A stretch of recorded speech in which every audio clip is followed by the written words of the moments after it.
Welcome, welcome, welcome. I know I'm a little late. I know. I know it's Sunday. I know. I know these things. But if I don't beat the Monday, guys, who will? That's right. If you don't already know, I'm the host of this here program. And I'm Gaff. I do this shit every Friday, every Saturday, every Sunday. I give you guys MMA and boxing tips, picks, tricks, you know, all that shit. What we do on this channel is we make money. Money, money, money, money. Money. Yeah. We make money. And if you're part of this community, you made some money this past week because go check that gram real quick. Go check the green check that popped on up. That's one more round fights for you. High risk on that ass. If you're not already part of the family, please scan the QR codes below. Main card minute on your left, one more round fights on your right. Main card minute, that's where we do the UFC watch alongs, some PFL main card watch alongs, all that. One more round fights. We simulate the fights that'll be happening on Saturday. We talk about the picks that we're going to have. I gave you guys gems, by the way, 10 of 14 on the picks this past Saturday. Just saying 10 of 14. That's right. Yeah. So scan the QR codes below. One more round fights, main card minute, because we're going to help you out. Don't forget to follow on social. That's where we put out the parlays. We put them out on Instagram, X, Twitter, whatever you want to call it. YouTube here, we put a post out with it as well. So don't forget to follow it on socials. Sometimes we even live tweet the fights.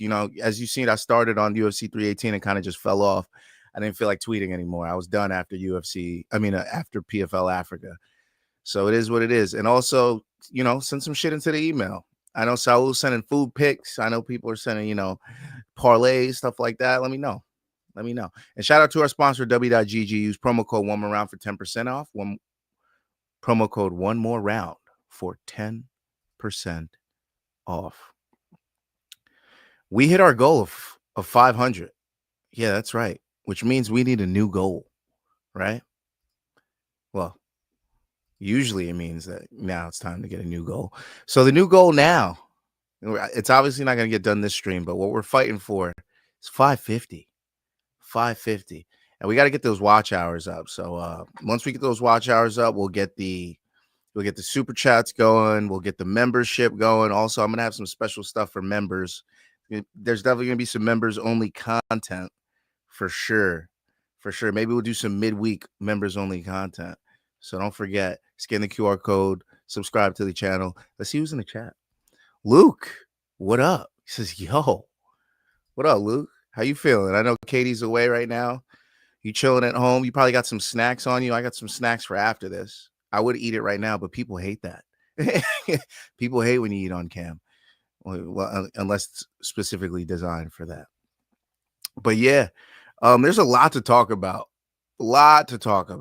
Between the little MMA news, the big MMA news, the nuggets, the nooks, the crannies, all that shit. And I'm here to bring it all. I'm here to bring all that shit to your front door. So without further ado, let's start with the MMA updates, like I like to do.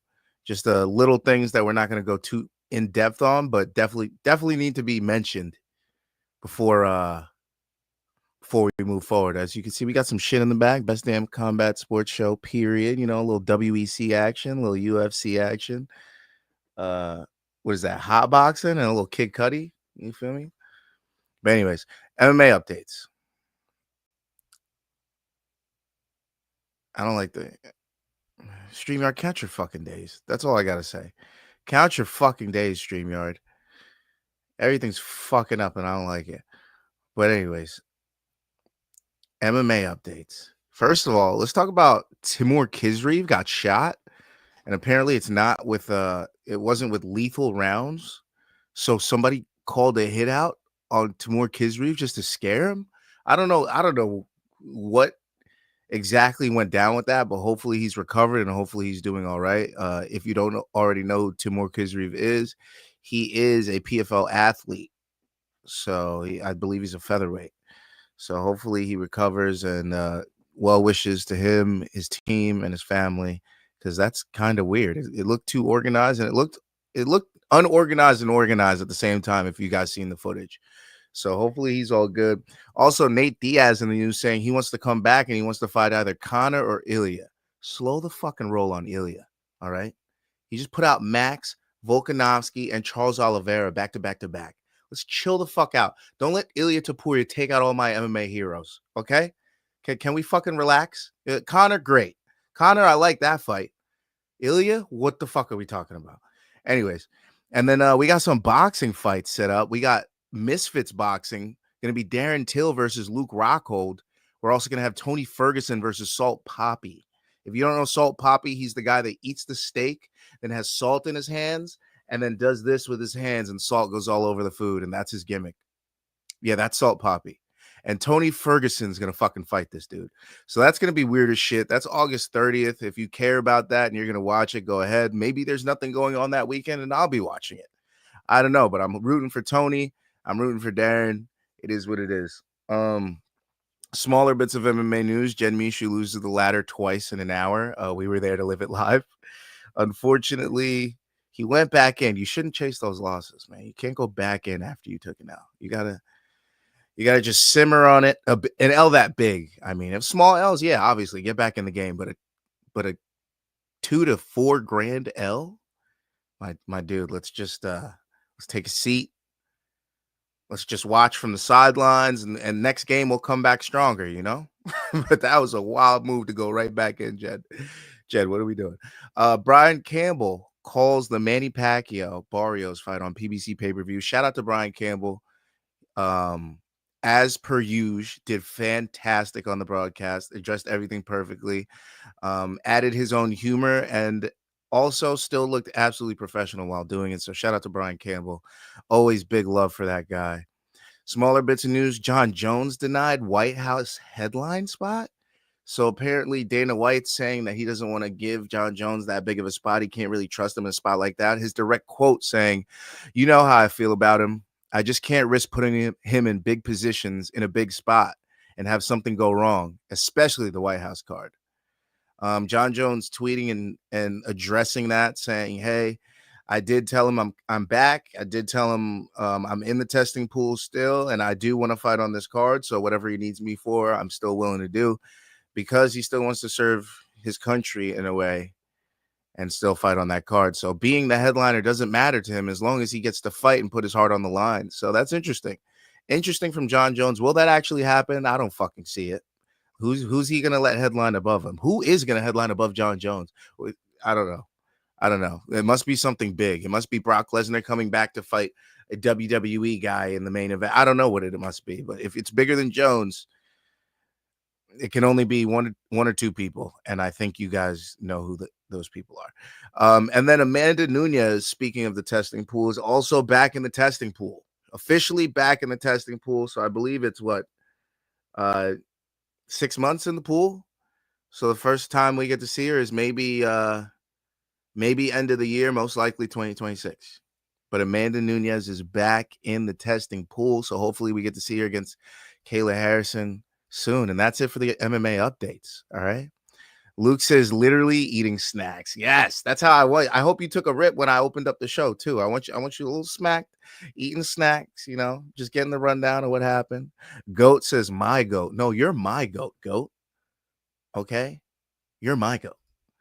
Luke says gonna blaze and head to bed, but thought I'd hang in the meantime. Yeah, you know what I mean? If you're not watching Rick and Morty just ended before I hopped on. I didn't see it, so no spoilers. No spoilers. I'm gonna go back and look at it. Hopefully the Adult Swim put it on the series already. If not, I gotta wait till tomorrow. But I'm an internet sleuth. I'll find it somewhere. Goat says, how do you become a member here? Memberships aren't open yet. We still need to hit our watch hours, and then we will open the memberships up. It'll probably be 99 cents per membership. And then a couple things it'll open up to exclusive videos. Maybe we'll start doing merch for members only. You feel me? Not anybody can get it. Members have to get the merch. You know what I mean? So, yeah, we're gonna do certain things here once we get our membership going. Lots of ideas brewing, nothing concrete yet. So that's not a solid idea yet. But I'm just saying that's something I'm spitballing with. Luke says that video of Kisreev was wild, right? And it looked like from somebody's ring cam, and it looked like the back of a fucking moving van that he was grabbing shit. It was wild. I don't know what was going on, but shit, man. Whatever country he's living in right now, it is not safe. I suggest he goes somewhere else. And then Lazy says featherweight champion at that. Yeah, Kisreev's a fucking monster. So, Real James Ladner says just bleed, my guys. JBR's big homies. We've been fans of JBR. They're very close to us. They show up every time. So shout out to everybody from Just Bleed Radio. Appreciate you all. And then let's get into topic number one. All right, let's get into topic number one, shall we? Without further ado, Max Holloway defeats Dustin Poirier by unanimous decision. 48-47, 49-46, 49-46. And he retains the BMF title. He is the first to defend the BMF title. And this is the first time out of 3 times that he's beaten Dustin Poirier. The first time being subbed, second time losing a close decision, and now finally getting that decision and getting a win back off Dustin Poirier in his retirement fight. He did say he came into this week wanting to play spoiler, and that is in fact what he did. Shout out to Max Holloway, shout out to Waianae, Hawaii, shout out to Rush, and yeah, he's our BMF champ, as he should be. I mean, I told you guys he was going to win. Everybody wanted to go on Poirier because he was plus money. I told you guys you're going to be sad. Nobody wanted to listen. They didn't want to listen to UFC 300. They didn't want to listen to UFC 318, but it is what it is. We stand tall. We stand alone, but we stand tall. We stand on business with Max Holloway.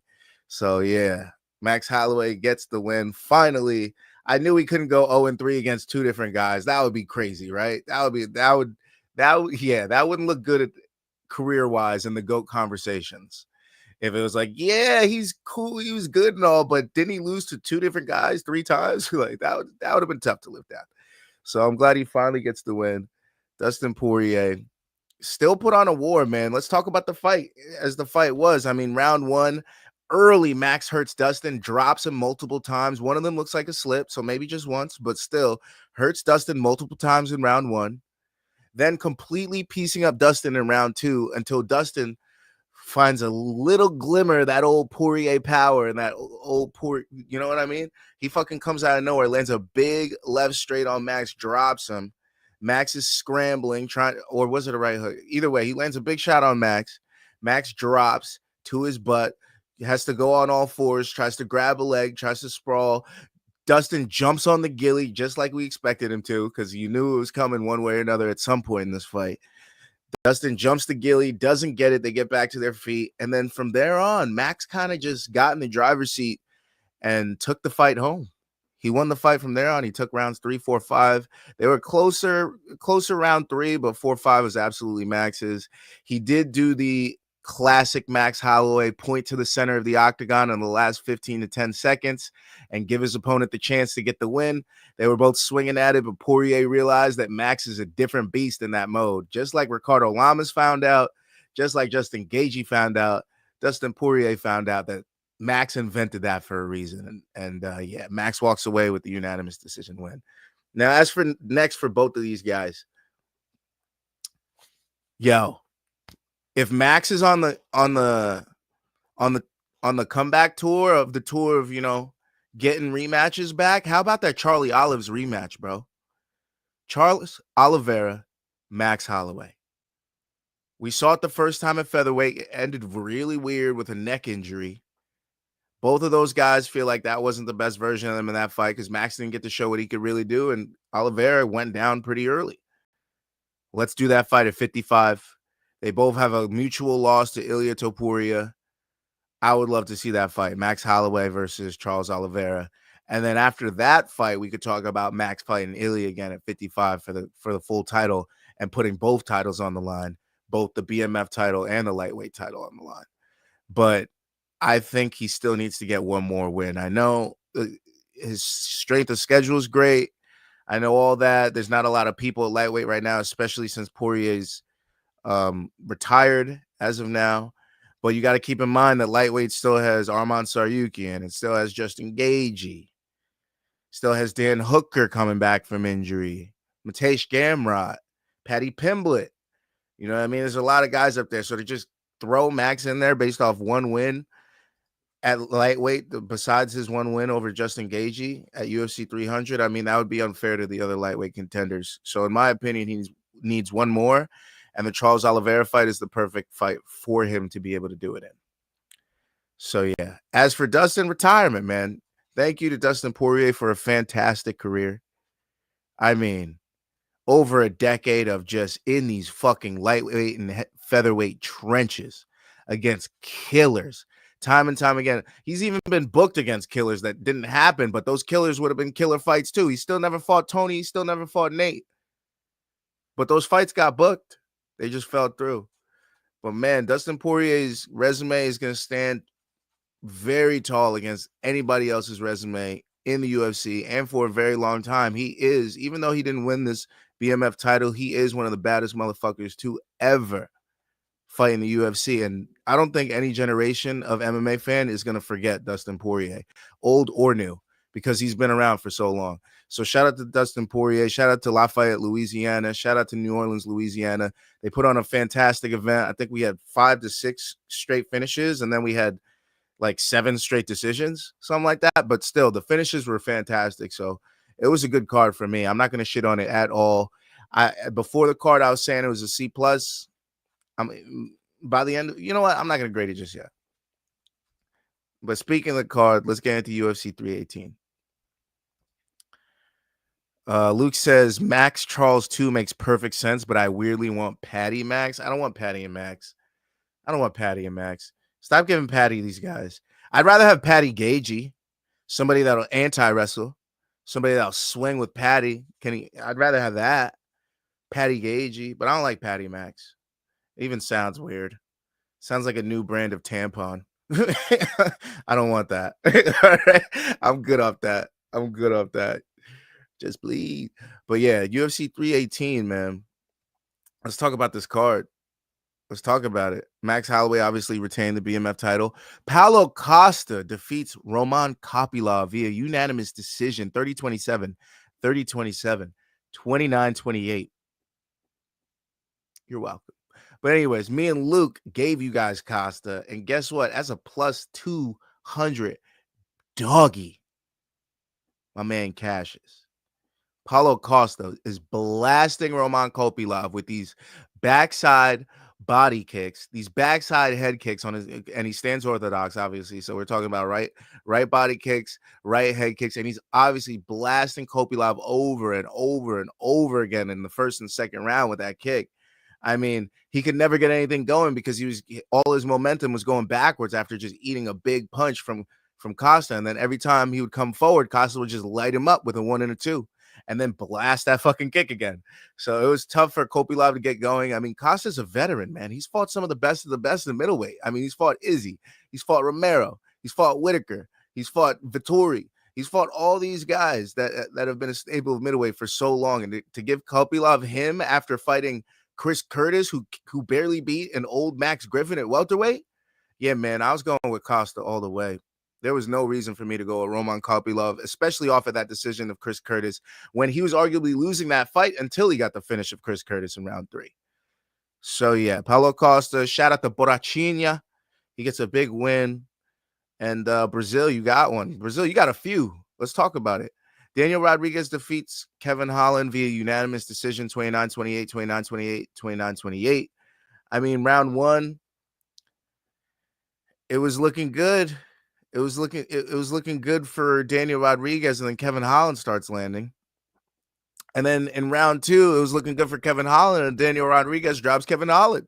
So it was a crazy fight to try to score. And then round 3, obviously Daniel Rodriguez just takes it from Kevin Holland. Kevin Holland tries to get him down, ends up on bottom, spends too much time on bottom. Daniel Rodriguez just beats him up with elbows and punches. By the time Kevin Holland gets up, he doesn't land enough or do enough to win the fight. It has to go 29-28 to Rodriguez. Rodriguez gets a big win. Kevin Holland in true Kevin Holland fashion. The fights you don't expect him to win, he wins. The fights you expect him to win, he loses. It is what it is. That's the game we're playing. That's MMA. You can't win them all. A fight's a fight. And keep in mind, there's a guy on the other side trying to win as well. So, yeah. Patricio Pitbull defeats Dan Ige via unanimous decision, 29-28, 29-28, 29-28. Pitbull, like I said before the fight, when the guy's longer and quicker than him, it's a tough go. That's why Yair Rodriguez was the absolute toughest matchup that he could have gotten coming into the UFC at featherweight. But then he gets Dan Ige. Similar body build, short arms, similar style of fight. Blitzing is how they get in the pocket. Yeah, this was a winnable fight for Patricio Pitbull because he was facing a mirror of himself, in my opinion. And Patricio got the win. Shout out to him. Very bold performance. Ran away with the first 2 rounds. Kind of gave up the third because he knew he was ahead. I know Dana doesn't like that style of fight, so I can't imagine that his next matchup is going to be favorable for him. But he did finally get his first UFC win. He had to wait another fight. Michael Chandler, as we know, got his in his very first fight, but, you know. And Patchy Mix is still searching for his. So it's harder to get a win in the UFC than it looks, obviously, for guys that we've seen come in and get them right away. I mean, even Eddie Alvarez had to go up against Cowboy Cerrone. So, yeah, tough matchups sometimes. Tough matchups. But shout out to Patricio Pitbull Brasil. You guys Brazil was showing out on this card. I'm telling you. Brazil was showing out on this card. Michael Johnson defeats Daniel Zellhuber via unanimous decision, 29-28, 29-28, 29-28. Michael Johnson. Shout out to Killcliff. Michael Johnson comes out with one of the best performances I've seen from him in the last half a decade at least. Okay? He shows this young dude that he's still got the skills to pay the bills. Michael Johnson looked fast, just as fast as he always did. Just as strong as he always did. In and out. Great takedown defense. He looked fantastic, man. That's the Michael Johnson that I always wanted to see show up at lightweight. That's the Michael Johnson that I could see making a title run. Okay? Dropping this young Daniel Zellhuber multiple times in this fight, hurting him bad. Nearly getting him out of the fight. Shout out to Michael Johnson. Man, he's been in so many wars with Kamaru Usman, so many wars with Jason Jackson, so many wars with these guys. And he's just as good as all these guys that we're talking about that are champions. So it's really nice to see him finally amounting to the potential that I always saw for him. I used to view him like people viewed Kevin Lee. You know what I mean? I was like, yo, Michael Johnson could be that dude. They were putting him in fights with Khabib, putting him in fights with Gaethje as Gaethje's first fight in the UFC. That's got to tell you the level that Michael Johnson was at when he was first around. You know what I mean? Michael Johnson was a motherfucker. And so I'm glad he's back and doing well. I can't wait to see what matchup he gets next. It's going to be a good one. And I hope I see him break into the top 15 soon. On the prelims, Vinicius Oliveira defeats Kyler Phillips via unanimous decision. We'll get back into that. Brendan Allen defeats Marvin Vettori via unanimous decision, 30-27, 30-27, 29-28. Brendan Allen hurting Vettori, cutting him up, bruising him, making him bleed in round 1 early. Not even a minute into the fight, he had Vettori bleeding. I mean, this was a grudge match because of that casino floor. If you guys don't already know, they had a little scruffle on the casino floor where Brendan Allen threw 4 or 5 punches at Marvin Vettori, and nothing really came of it until security and other people broke it up. This was essentially their way to duke that out, and Brendan Allen showed why he's the better man. I mean, he pieced up Marvin Vettori. Marvin Vettori showing how tough he is because a lot of other fighters at middleweight would have been out of that fight. But Marvin Vettori stood in that fight. He took his licks. He gave some back. Fought. Obviously, he won a round because, I mean, 29-28 had to come from something. You feel me? Marvin Vettori did what he could, but he gave up too many of the early rounds and had to fight back. And Brendan Allen ran away with the win in his native Louisiana. So shout out to Brendan Allen. Nikolai Veretnikov defeats Francisco Prado in a very close fight via split decision, 28-29, 29-28, 29-28. Round 1, Veretnikov. Round 2 could have gone either way. Round 3, Prado. I personally gave it to Prado, but I had money on Prado. So maybe I'm not the best person to ask. Also, Prado gave the fight up a little too early, didn't get to his game plan quick enough, definitely gave up round 1, let Varetnikov dictate the pace, and that was his mistake. And Ateba Gautier defeats Robert Valentin via TKO punches, round 1, 1 minute and 10 seconds. Yeah, we saw this happening. It is what it is. Robert Valentin, fantastic personality in MMA, but not the best fight style. Getting hit with a big punch and calling the bigger, stronger guy on to hit him with some more. Yeah, that's not going to win you the fight because he gave you what you wanted and he knocked you out. So, yeah, hopefully he gets another fight to prove what he can do because when he dials it in, he looks pretty good, but he hasn't shown much in his last 2 fights. On the early fight pass prelims, we had Islam Dulatov defeating Adam Fugit via knockout punch, round 1, 4 minutes and 6 seconds. We got another prospect alert. We got another one. He looked good, man. He looked good. I love to see a prospect come in and do something like that in the first round. So I can't wait to see what he does next. Going to be very interesting how they match him up. Hopefully another striking guy. Please don't give him a wet blanket. That is the fucking worst. Please, let's see what he can do. Don't give him the wet blankets until he's mid-tier, okay? Jimmy Crute defeats Marcin Prachnio via submission armbar, round 1, 4 minutes and 42 seconds. Jimmy Crute finally getting on the winning track. He hasn't had a win since like 2019. Jimmy Crute, lots of L's, lots of draws. Finally gets a win. Finally gets a win and a finish. It's what he needed. He gets to stick around, hopefully. I can't wait to see if they give him a fun matchup. I'd like to see him get some fights back. Alonzo Menefield, maybe. I don't know. Just saying shit, I guess. Ryan Spann defeats Lukas Brzeski via submission. Guillotine choke, round 1, 2 minutes and 47 seconds. Ryan Spann, you never know which Ryan Spann you're going to get. We got the good one.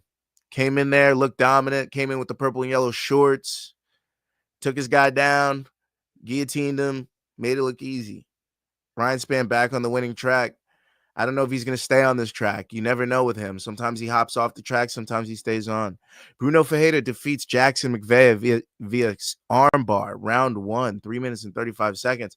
So before this weekend, I was telling you guys he's not Michel Pereira. He got 1 submission. He's not going to do it again. Boy, the fuck was I wrong, huh? He did it a fucking again. He is Michel Pereira. He's why? Of course I say some shit like that and it happens exactly like that and I have no bets just to hedge. And of course, Bruno Ferreira, I should have known. Ferreira, all the signs were there. I just didn't read them right. So yeah, he's looking great. He can knock you out or he could submit you. He's a finisher. And then Carly Judas defeats Nicole Kalari via TKO, knee and punches, round 3, 1 minute and 30 seconds. Carly getting the win in her native Louisiana. She beats a very game opponent. Both of them were finishers, and then Carly showed she's got more finishing ability than she does. Now, for anybody wondering who got the $50,000 bonuses, Fight of the Night went to Brendan Allen, Marvin Vettori. Rightfully so. Those boys went to war, but I think Max Holloway and Dustin Poirier should have also got bonuses. It's kind of a travesty that they didn't, especially in Poirier's last fight. Come on, Dana, that wasn't right, but it is what it is. And then performance of the night bonuses went to the knockout of Ateba Abega Gautier, Islam Dulatov, and Carly Judas. So yeah, all 3 of them got bonuses for their 3 KOs. So, I mean, if we're giving 3 bonuses out, we could have gave 2 Fight of the Night bonuses out, Dana. Give Max and Dustin their money. Send Dustin off with a nice little welcome, farewell package. Okay? And that completes my coverage of UFC 318. Let's get through these comments real quick.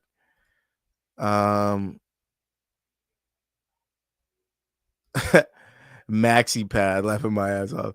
Infrared says Patty backpacks Justin within 2 minutes, I think. You never know.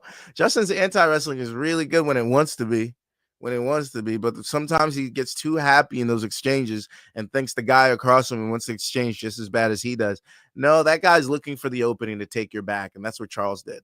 After the exchange with Charles, he stood in front of him thinking he could just, wade forward. Nope. Charles is like, no, I'm going to circle off to your back and I'm going to choke you out, my boy. Richland. What up, Richland? He says, just stopping by to drop a like on the video. We'll watch the playback later. Good money on this weekend off the picks, Gaff. Up 300 going into the week. Shout out to Scheffler on the golf as well. Up $100. Let's go. You love to see that. Make a nice weekend sitting on your ass at the house and you made money doing it. Isn't that nice? You didn't have to spend any money. You just made money. It's a beautiful thing, isn't it? That's why I love MMA. That's exactly why I love MMA. All right. Well, oh, I put that back up. My bad. That was an accident. I was clicking off the screen. Oh, Luke says, oh, yeah, I saw Scotty won. I meant to bring that up. They didn't interview Lauren Murphy after, though. It was weird. Yo, fuck off. But yeah, Scotty Scheffler bringing up a little more cash on this nice Sunday to wake up to. So that was nice. Shout out to golf. My first golf bet went well. So I'm happy about it. It was good. It was a good, profitable weekend. It was a good weekend for sports betting for me. I stayed away from baseball, and I know if people bet baseball, a lot of runs were going up. So I know RBIs and hits were going up. So I hope a lot of you guys made money depending on what you were watching. But don't forget, we're trying to get up to 550. Don't forget, we're trying to get up to 550.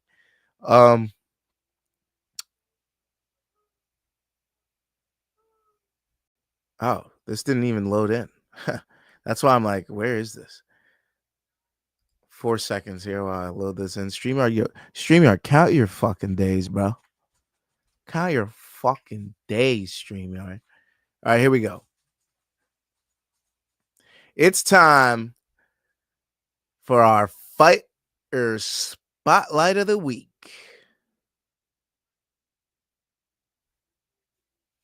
And guess who it is? What? What? This thing's free. I don't know if it's me freezing or this thing. But anyways, there it is. Fighter spotlight of the week. And guess who it is? I went quickly over their big win. But my fighter spotlight of the week is Vinicius Lock Dog Oliveira, the Brazilian bantamweight, baby. Okay? Lock Dog is a Brazilian mixed martial arts from Porto Alegre, Rio Grande do Sul, Brazil. And he trains at a Sombra team. He's been training there since 2017 out of Brazil. Okay? Now, Lock Dog's 29 years old, born November 30th, 1995.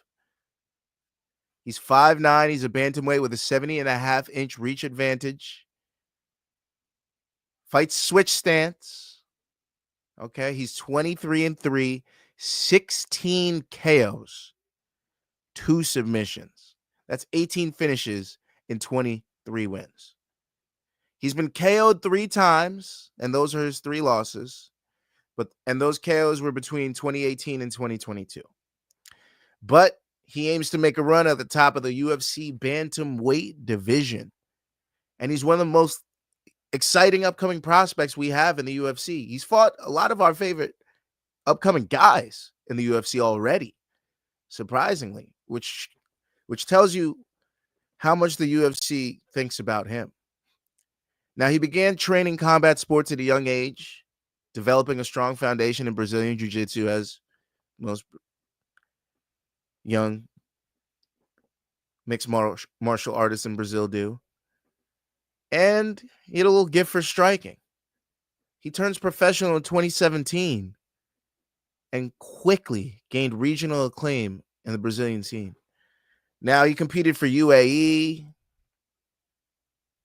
He competed for, Tora MMA, Combate Americas, Copa do Brasil, Beach Fight, Future FC, and he's even fought on Dana White's Contender Series. So let's go through his fight discography, if you will.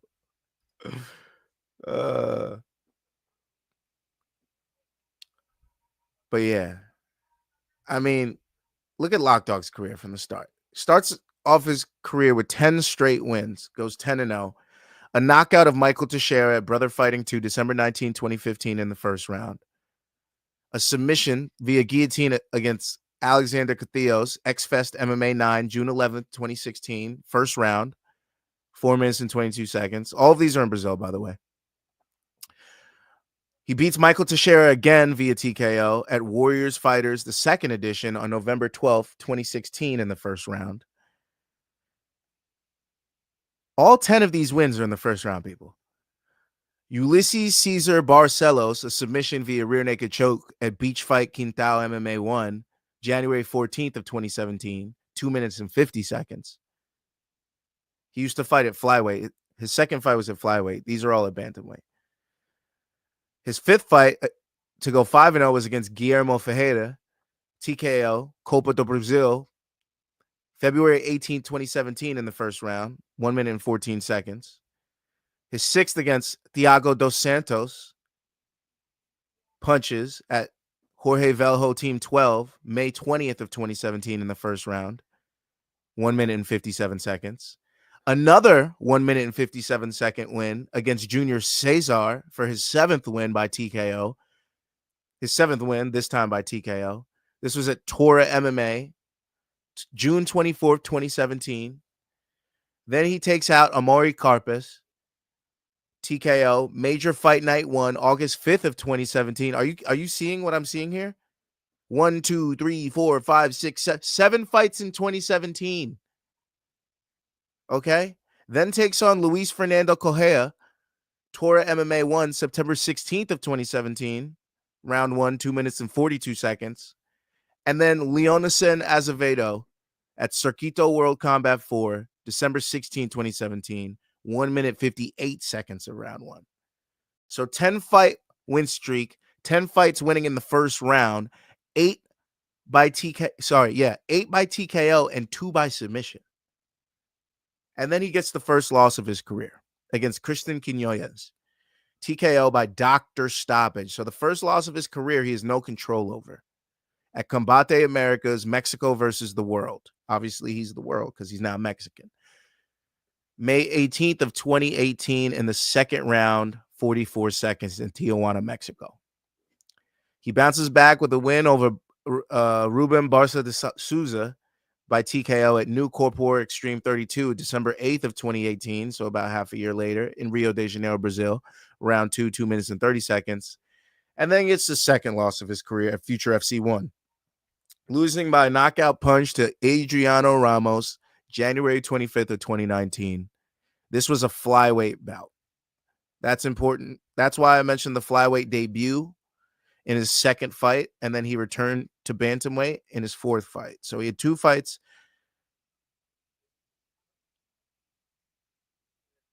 And then he had his flyweight bout against Adriano Ramos, gets knocked out. Okay? Then he goes back to bantamweight, Leosvaldo Alves dos Santos. He beats him by TKO at Future FC 6, June 28th of 2019. Second round, 2 minutes and 1 second.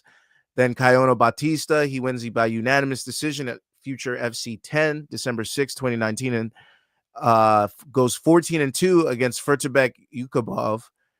Knocks him out at UAE Warriors 14, November 27th of 2020 in Abu Dhabi, round 1, 2 minutes and 11 seconds.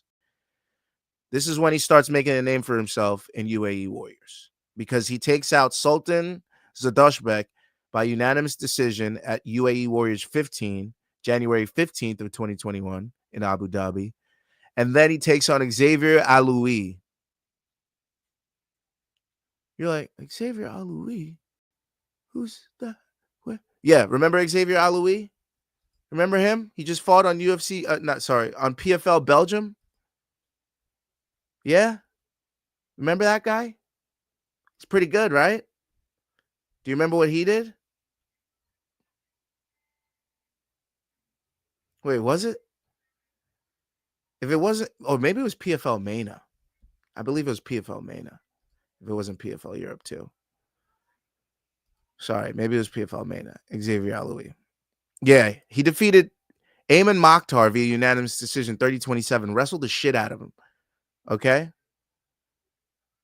Vinicius Oliveira beat that guy early in his career. Okay? UAE Warriors 18, March 20th of 2021. And he beat him in the second round by head kicking punches and won the UAE Warriors Bantamweight Championship.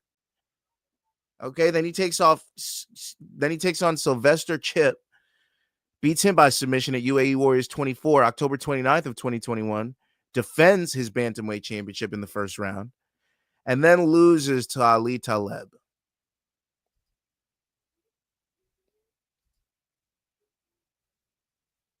Ali Taleb. And if you were with us for PFL Europe 2, then you know who Ali Taleb is. Okay? He fought Taylor Lapilus in the co-main, if you're still drawing a blank. But anyways, so Vinicius Oliveira fighting great competition outside the UFC. We've seen what these guys can do on PFL main is on PFL Europe 2s. You know what I mean? So not a bad loss to Ali Taleb at all. He lost the UAE Warriors Bantamweight Championship by knockout punches round 3.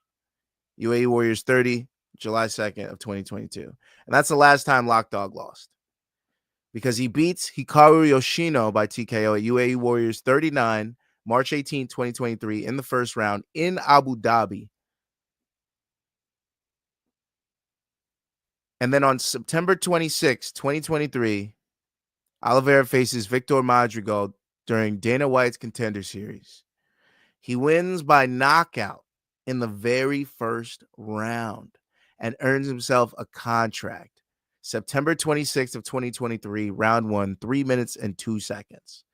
And then his very first fight in the UFC, he beats Bernardo Sopai by flying knee, makes huge waves at bantamweight. Now we're like, who is this prospect at UFC Fight Night, Rosenstrike versus Gaziev, March 2nd of 2024 in Las Vegas, round 3. That was right at the end of the fight, if you guys forgot about that finish. He got a performance of the night bonus and fight of the night for that. Then he beats Ricky Simone, the same guy, Ricky Simone, that beat our champion, Merab Dvalishvili. He beats him by unanimous decision at UFC 303. And we know how Ricky Simone has looked as of late. He's beaten Javid Bashara by KO and decision Cameron Smotherman. So that's another big win. June 29th of 2024. Then beats Saeed Nurmagomedov by unanimous decision at Adesanya versus Imavov this past February 1st of 2025. Riyadh, Saudi Arabia.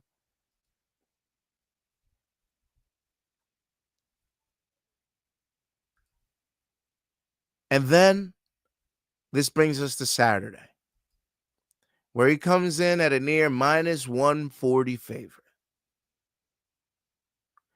And he cashes because he beats a game Kyler Phillips, who came out in the first round ready to try to put it on Vinicius Oliveira. The Lock Dog locked in. He overwhelms him with the pressure, beats him up, and the judges score the fight in his favor. Yet another win over a highly touted bantamweight prospect. And that's why Vinicius Lock Dog Oliveira absolutely deserved to be my fighter spotlight of the week. One of my favorite cash cows and parlay pieces. Shout out to Lock Dog. He's been making us money for well over a year now. So, yeah, appreciate this guy. Can't wait to see what he does next. Hopefully he gets some favorable matchups coming up so we can make some more bread. But, yeah. Let's talk about some PFL shit that happened. Costello Van Steenis submits Johnny Eblen. Rear naked choke, round 5, 4 minutes and 51 seconds to win the middleweight title. This was the Bellator middleweight title, which is now the PFL middleweight title. And it now belongs to Costello Van Steenis. Costello Van Steenis was losing the fight. He lost rounds 1, 2, and 3. Was coming back in round 4, hurting Johnny Eblen multiple times. And it looked like he might be able to do something to Johnny Eblen, but then Johnny Eblen was content to ride the round out. But Costello said, nah, I'm going to grab that neck. I want this dubber. And he got it. He got the win, man. He submits Johnny Eblen. Johnny Eblen going to sleep. The referee having to raise his arm just to check if he's still there. He's not. Johnny Eblen's out. No controversy at all. Casella Van Steenis gets the absolute biggest win of his career in dramatic fashion. One of the best wins I've seen pulled out in the last second in quite some time. Costello Van Steenis deserves to be the middleweight champion. Now, as for matchups for this guy, a lot of people saying a rematch because it was a solid fight. I mean, rounds 1, 2, 3 go to Johnny. Rounds 4 and 5 go to Costello. And then obviously Costello pulled it off in round 5 to get the win, to not let it go to the judges. But Costello has a loss to somebody. And Edwards has beaten this guy twice. So otherwise, this guy would have never been able to get back towards this title. But now there's a clear path. And I believe Fabian Edwards should fight Costello Van Steenis next for that title. Fabian Edwards deserves it. He's been on a tear. He's been turning people back, getting solid wins. I think Fabian Edwards should fight Costello Van Steenis next, and Johnny Eblen should have some time to heal, man, because that scar tissue was built up, man. He was bleeding pretty easily in this one towards the end. His face was looking like hamburger meat. Costello Van Steenis is tough as all hell and getting yet another finish, so I hope he gets a nice matchup. And as for Johnny Eblen, if he does want to stay busy and if he's not getting Costello Van Steenis next, maybe Josh Silveira or Dalton Rasta. I'd like to see those matchups. So, yeah, Costello Van Steenis defeats Johnny Eblen by submission. And for the rest of PFL Africa, so the main card of this was PFL Champion Series 2, and then the undercard was PFL Africa. And PFL Africa is an ongoing tournament that will be featured over the next couple weeks in the PFL. So for any of those that don't know, there's going to be another PFL Africa in a few weeks. I believe it's after the Thad Gene Logan Storley week. So PFL Africa 2 coming soon. But as for the rest of the PFL Africa card, our girl Dakota, you see me with my Dakota shirt on? I got a Dakota myself. This is my Dakota. But Dakota gets the dubber. And I know. For all you people that are going to be like, oh, she couldn't get the finish, or Sumiko Inaba, shut your whore mouth. Okay? All right? Sumiko Inaba hasn't been finished. Even though Dakota was landing hellish elbows and vicious knees and giving her all that she can handle with constant 1s and 2s and teeps and front kicks and knees and elbows and more knees and more clinch strikes. I mean, Dakota was doing everything she could to end this fight. But Sumiko Inaba is just so goddamn tough. That girl took all the shots. She took all the strikes, no problem. And I was impressed with her durability, if I could be honest. I mean, Dakota is she is a tough girl to fight.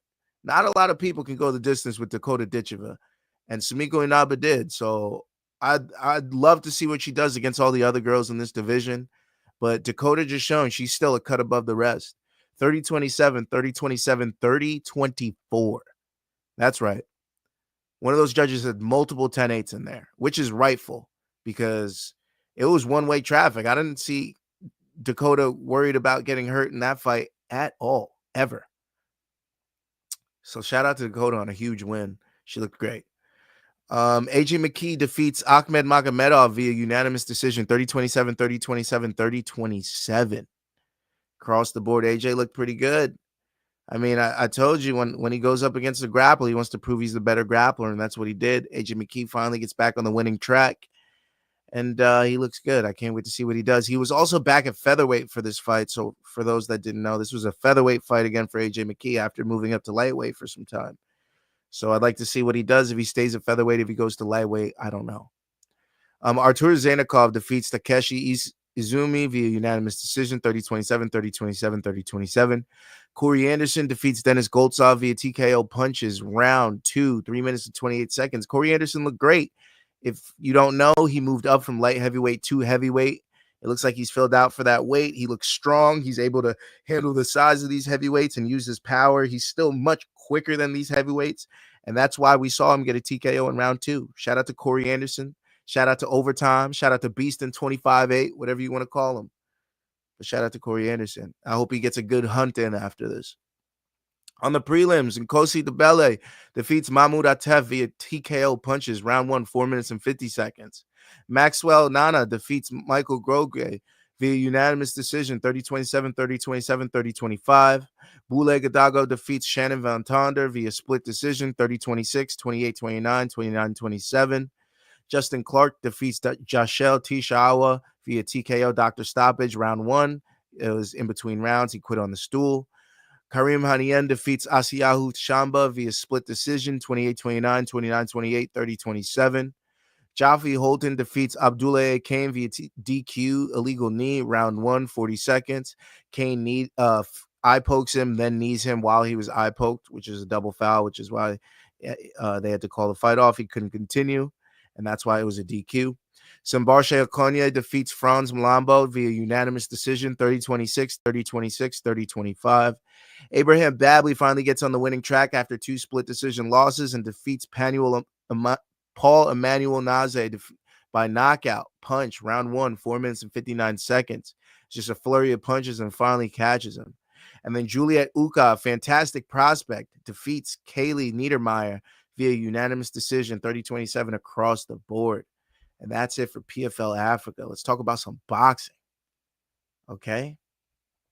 Some boxing happened. All right? Oleksandr Usyk took on Daniel Dubois for the second time. And Usyk defeats Dubois via 5th round knockout. I mean, I told you guys Usyk was going to come in and try to knock this guy out. Dubois saying that he knocked out Usyk in the first fight and that Usyk was faking a low blow and all this other stuff. So Usyk definitely had a point to prove in this one, and he came out and proved it. Usyk walks him down, pieces him up with some punches. It's just too much for Daniel Dubois to take, and then he ends up getting the referee to step in. Oleksandr Usyk becomes undisputed at heavyweight.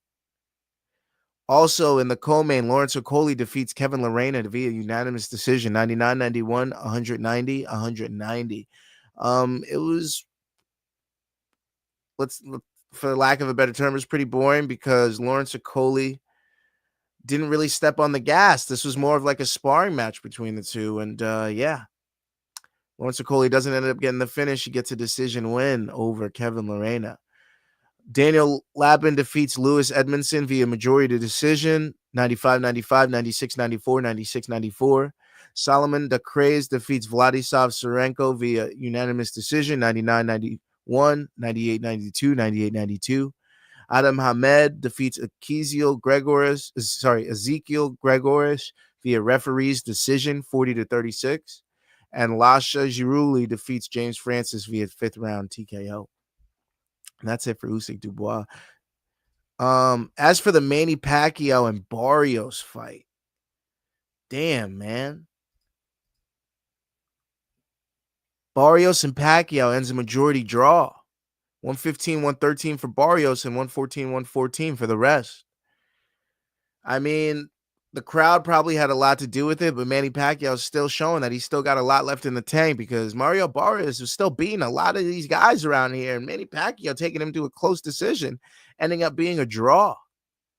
Mario Barrios seemingly landing the better shots, but the crowd's going wild every time Manny Pacquiao lands or does anything.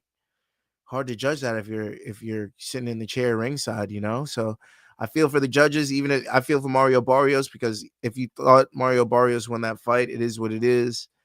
Manny Pacquiao walks away with the draw and looks not half bad doing it.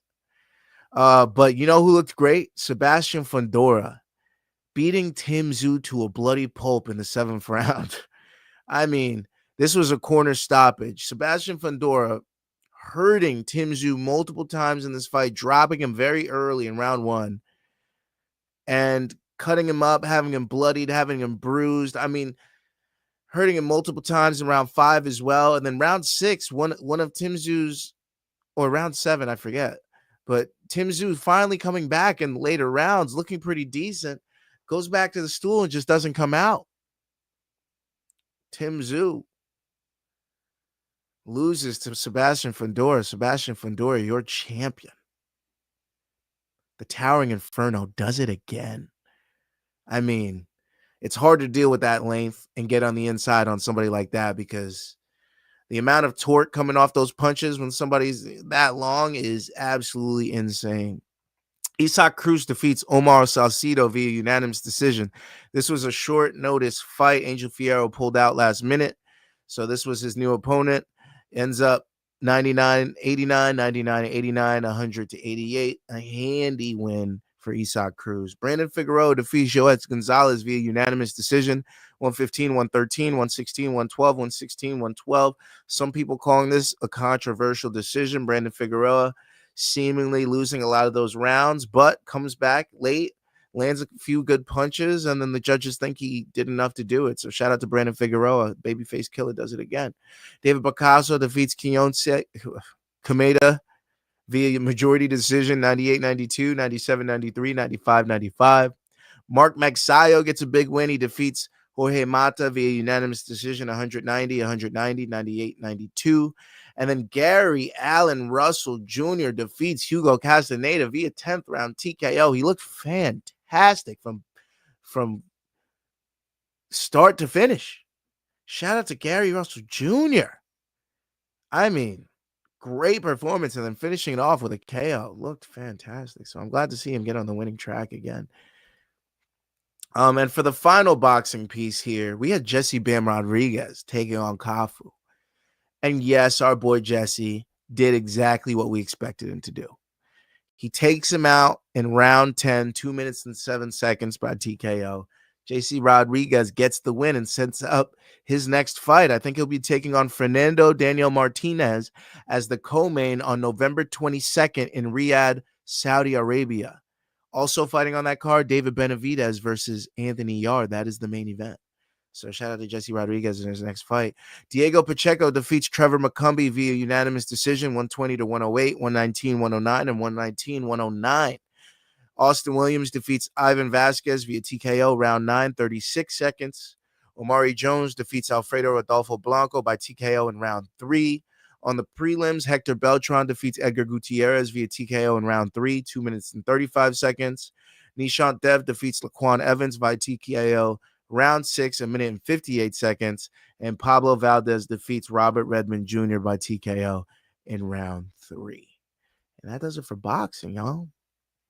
Let's do the wrap up, y'all. We got some boxing coming up next week, don't we? Don't we? Yes, we do. Don't you forget it. Where are the boxing cards? Why can't I? Okay, other boxing notables. Here's the schedule coming up. Not a lot of fights happening, but we do have a couple fights to end July and then a fight a week in August. So, but yeah, August, not so much boxing, sparingly. But July 26th, New York on ESPN and ESPN Plus, we have a title fight between Xander Zayas and Jorge Garcia. 12 rounds for the vacant WBO junior middleweight title. Also, Bruce Shushu Carrington, Brooklyn native, Brooklyn stand up, New York stand up, taking on Mateus Heita, 12 rounds for the vacant WBC interim featherweight title. Also on the card, Emiliano Vargas taking on Alexander Espinoza, 8 rounds of junior welterweight. On July 26th as well, but in Detroit on DAZN, we have a title fight between the GWOAT, Claressa Shields. She takes on Lani Daniels, 10 rounds for Shields' undisputed heavyweight championship. As the co-main, Samantha Worthington is taking on Victoire Pitot, 10 rounds for the vacant WBA women's junior welterweight interim title.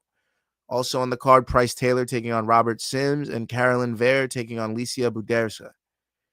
August 2nd in Chicago on DAZN, we have Oscar Duarte taking on Kenneth Sims Jr., 12 rounds of junior welterweight.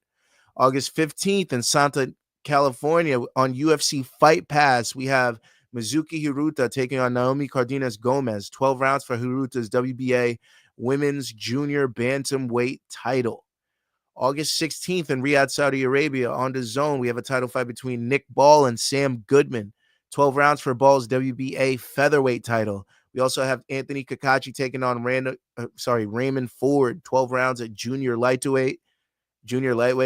We have Moses Atoma taking on Dillian White, 12 rounds at heavyweight. David Adelier taking on Philip Rovich at heavyweight for 12 rounds. And then on August 23rd in Orlando, Florida on DAZN, we have Yanquiel Rivera Figueroa taking on Angelino Cardova, 12 rounds at flyweight. And we also have Jermaine Ortiz taking on Steve Claggett, 10 rounds at junior welterweight.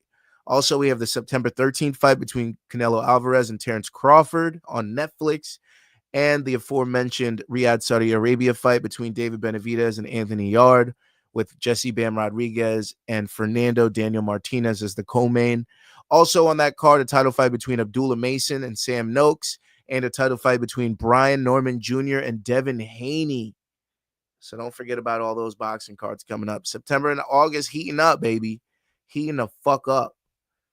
Boxing about to get good. Devin Haney about to be back. We get to see Brian Norman Jr. take some heads off. It might be Devin Haney's, because if Ryan Garcia did that to him, Brian Norman for damn sure can. For damn sure. Okay? Let's talk about this week's wins, shall we?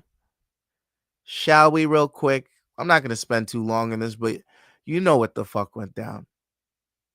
You know what the fuck went down. Okay? Need I say more? You're welcome. You're welcome, you're welcome, you're welcome. If you had the balls to take one of these parlays, specifically this one, the high risk, Vinicius Oliveira, Patricio Pitbull, Paulo Costa at plus 1284. Guess what? You listened to your boy Gaff, and guess what? You cashed. You cashed your money. You cashed your bets. You 13 times to whatever you put in. If you put in $10, you won $140. If you put in $100, you won yourself $1,500. Okay? You're welcome. Cash them all. 1, 2, 3. Minus 146 for Vinicius Oliveira. Plus 184 for Patricio Pitbull. Plus 188 for Paulo Costa. Averaging to basically a plus 1,300. Yeah, you're welcome. Sorry if you didn't cash on the CP units, but guess what? If you parlayed Brendan Allen, Michael Johnson, and Max Holloway, you would have cashed. So shout out to CP Units, still predicting who's going to win the fight correctly. And for those wondering, yes, I will be now putting out 2 parlays for CP Units, the one with the fighter and how, and just the fighters, because it seems to hit a lot and we're not cashing on it because we're not doing the money line plays. So let's do the money line plays as well. That will now be how we do CP Units. Just like how we have a regular parlay and a high risk parlay, CP Units will be the regular CP Units parlay and the high risk CP Units with the outcomes as well. So, yes, for those begging for that, we now will have that. But, yeah, that was another edition of my favorite segment, This Week's Wins. Because we got another green check, bitches. And that's all we can ask for. Green checks, green checks, green checks, green checks. And then before I get out of here, let me give you guys a few picks. On UFC ABC 9. Robert Whittaker is taking on Renier de Ridder. Okay, so here are my picks. I give you guys 5 names, and we'll go more in depth on Friday when we get back for CP Units. But Robert Whittaker, of course, we're going with Rob. De Ridder's never faced a former UFC champion. This is a different beast. Robert Whittaker should get this win here. Also, Peter Yan. Same thing with Marcus McGee. He's not ready for this. This is Peter Yan, former champion, still beating the best of the best at the top of the division. Yan is just on another level, just like the main event. I expect Yan to go as well. That would be two of my legs of the parlay for sure. Peter Yan and Robert Whittaker. Also on the card, I like Carlos Leal. He's on a tear. He looks tough.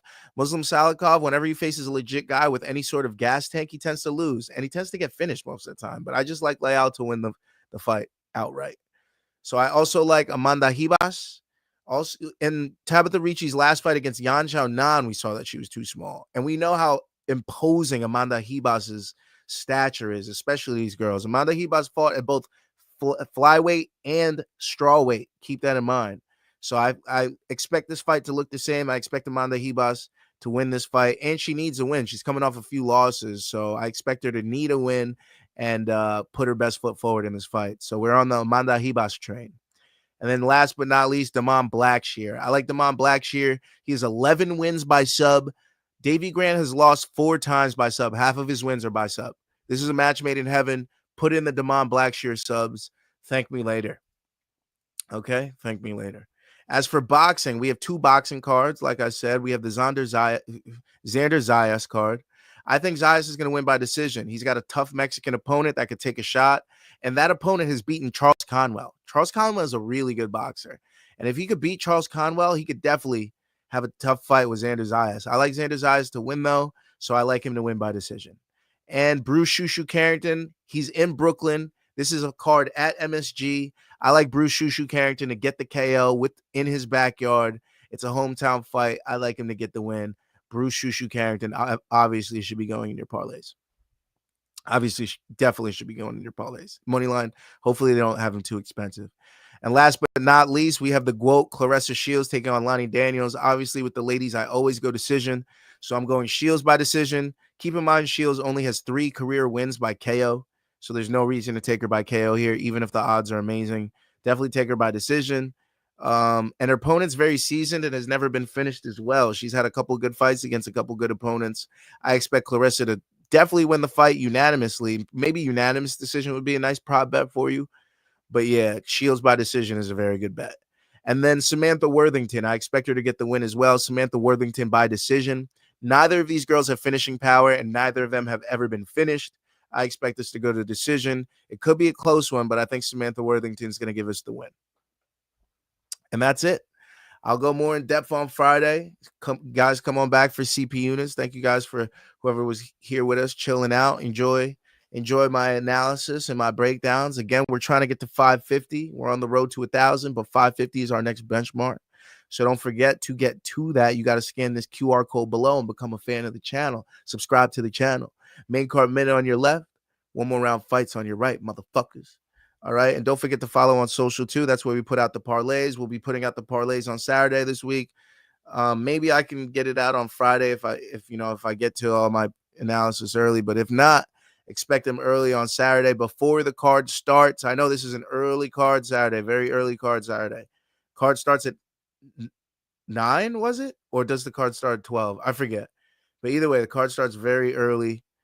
I think it starts at 9 and then like main card's at 12, or maybe main card's at 2 and it starts at 11. I forget. Who knows? Follow on social. That's where we put out the parlays and shit. All right. Send in your wins to the fucking email and all that shit. I'm getting the fuck up out of here. Good night. It's Sunday. Enjoy the rest of your week. Hopefully we get some exciting news and hopefully we get some good fights this coming weekend. UFC on ABC 9. It's in Abu Dhabi. It's going to be early. Don't forget, I gave you your warning now. Fuck off. Peace.